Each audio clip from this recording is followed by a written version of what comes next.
Hey everyone, and welcome to Tashkent's International Airport.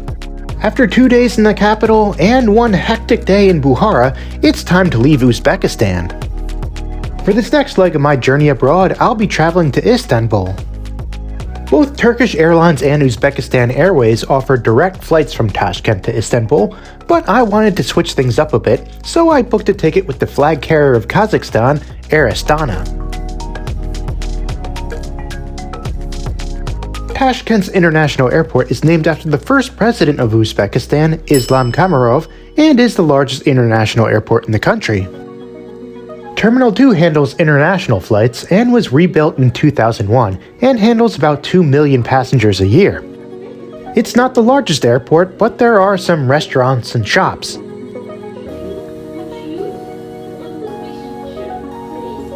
After waiting around for about an hour, the first plane that I'd be taking today came into view.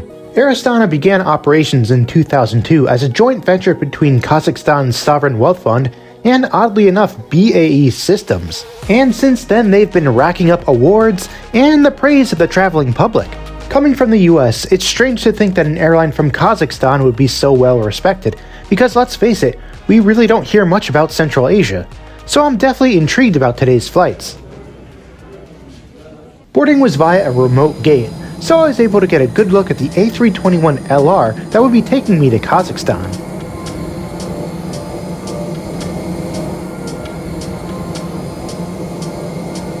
The business class cabin on this jet looks really nice. There's 16 seats, and it would have cost me $614 if I had booked it for today's trip, but instead I paid a little over $200 to fly economy. In total, there's 150 seats in the economy cabin, and I really like their design. The legroom was pretty standard, but there was a nice seat back pocket, and the tray table folds out from in front of you. There's a universal outlet underneath the seat, as well as air vents and reading lights up above you. There's a large IFE screen in the headrest, which also has a USB port. Everyone had a package with some earbuds waiting for them at their seat, except for me because I suspect that the lady next to me stole mine, but I was able to get another one from the flight attendants.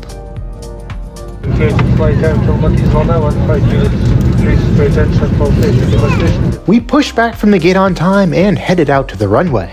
I had a great time in Uzbekistan, and my only regret is that I didn't stay longer. Hopefully I can make it back sometime soon.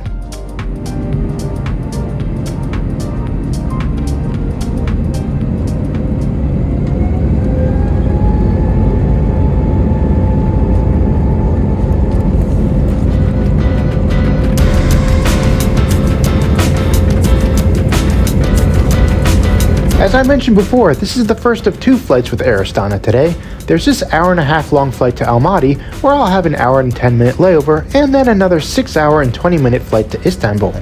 Would a more sane person have chosen to just get a direct flight? Yes, but so far I'm really enjoying Air Astana. Once we got up into the air, the crew handed out some sanitizing wipes, but the sticky-fingered babushka next to me stole mine. But I was on top of my game when they handed out lunch. They gave us a bottle of water, a sandwich, another sanitizing wipe, and this dessert. The sandwich was just a simple tomato and cheese sandwich, but was way better than anything we get on a 1-hour flight in the US. I also liked the Vincent van Gogh dessert too. Once lunch was cleared away, I took a look at the IFE system. There was a fairly solid selection of movies and TV shows available, and they even had some programs about Kazakhstan. On this short flight, however, I took advantage of their extensive music catalog. Normally, I don't bother listening to music while I'm flying, but in this case, Air Astana's huge selection coupled with the beautiful scenery outside made for a great combination. With views like this out of my window, this flight went by quickly, and soon enough it was time to land in Almaty.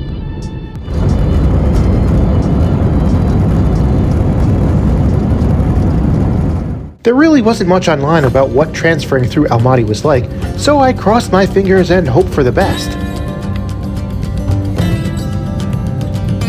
He ended up taxiing to a remote gate and boarded buses to the terminal. Once we got to the arrivals building, we were shepherded into the transfer area where we stood around for about 20 minutes. We were then escorted onto another bus where they drove us in a big circle to a different part of the arrivals building, which was literally 10 feet away from where we had just boarded the bus.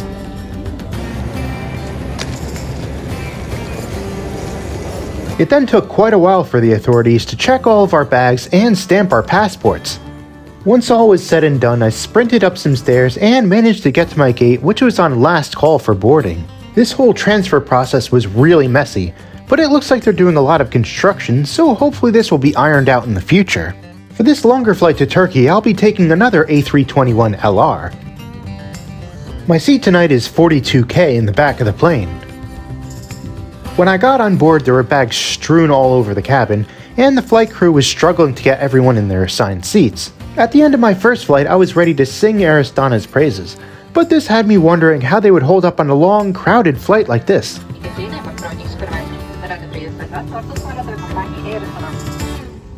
A package of headphones and this pillow was waiting for us when we got on board.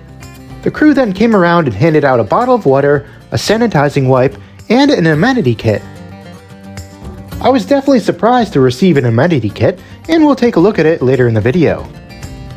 Eventually everyone got settled in, and we pushed back from the gate 15 minutes after scheduled departure. Apparently the flight was held up by all the connecting passengers like myself.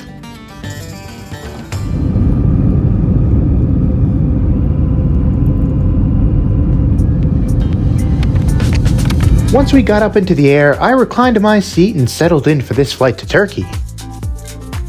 The crew came around and handed out some refreshing wipes, and then some complimentary drinks. Once that was cleared away, I took a look at the amenity kit. Inside there was an eye mask, a comb, some earplugs, a pen, a shoehorn, a pair of slippers, a toothbrush, and the coolest thing of all, this device holder. I love the fact that they had this in the amenity kit. It's something that's so simple, but really comes in handy. This was a great amenity kit, especially when you consider that I'm flying in economy. The next item on the agenda was dinner. For my main, I decided to go with chicken, which came with this little salad, a piece of bread, some cheese, and this candy bar. You were also given some metal cutlery and a sanitizing wipe. The food was decent overall, but most importantly, it was very substantial and didn't leave me feeling hungry afterwards.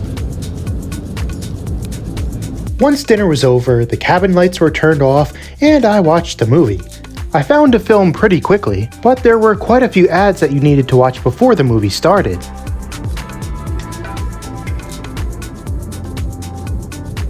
I found this plane to be very comfortable on this final leg to Turkey. The seats were nice, the lavatories were kept clean, and there were plenty of options to keep me entertained, although I spent a lot of time snoring away, much to the chagrin of my neighbors. If you watched my last video, then you'll know that I had a pretty rough travel day within Uzbekistan the day before this flight.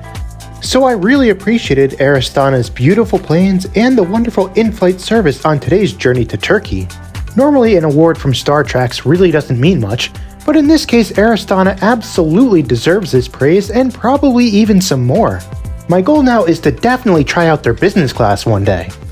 In fact, they have a pretty cool stopover program where you can book a few days in Kazakhstan between your flights. That's very affordable, so maybe I'll do that.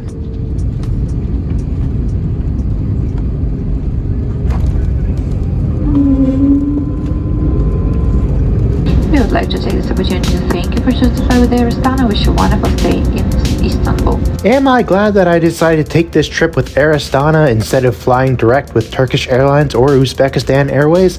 Absolutely. I'm not sure if Air Astana is officially my new favorite airline, but they're definitely up there. Would you ever want to fly on an airline from Kazakhstan? Let me know below. Anyway, that's the end of this video. Thanks for watching, and I'll see you again soon.